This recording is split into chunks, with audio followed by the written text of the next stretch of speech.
नमस्कार, मी करिश्मा. एलव्ही न्यूजच्या बातमीपत्रामध्ये आपल्या सगळ्या दर्शकांचे अगदी मनापासून स्वागत. आपण पाहत आहात एलव्ही न्यूज.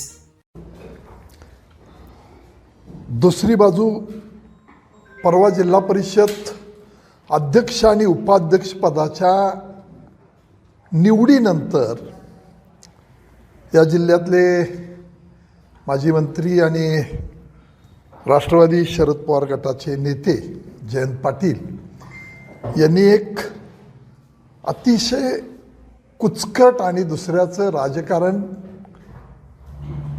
अडचणीत यावं या उद्देशातून त्यांनी एक माझ्यावर स्टेटमेंट केलं. मी जयंत पाटलांना हेच सांगू इच्छितो, तुमचा काळा इतिहास मला काढायला भाग पाडू नका.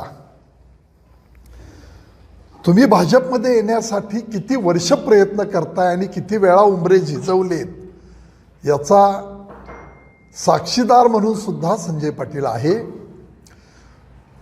आत आपल्याला घेत नाहीत तरी सुद्धा सलोख्याचे संबंध राहावेत आणि आपल्या राजकीय कारकिर्दीला त्रास होऊ नये या उद्देशानं तुम्ही कुणाकुणाशी ॲडजस्टमेंट करता या बाबी सगळ्या मला माहिती आहेत.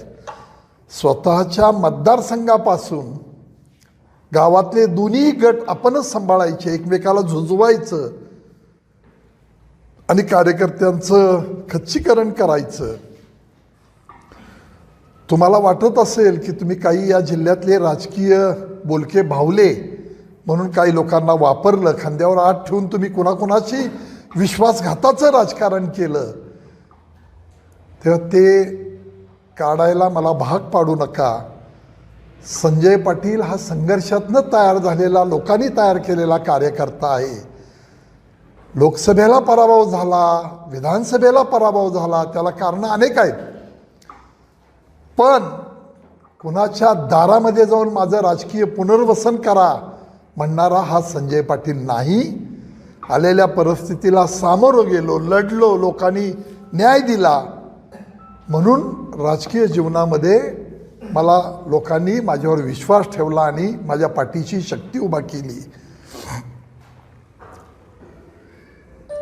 राजकारणामध्ये पहिल्यापासून मी सांगत होतो की जिल्हा परिषदची इलेक्शन झाल्यानंतर अजितदादांची दुर्दैवी दरम्यान, जिल्हा परिषद इलेक्शनच्या दरम्यान अजितदादांचा दुर्दैवी विमान अपघातात मृत्यू झाला.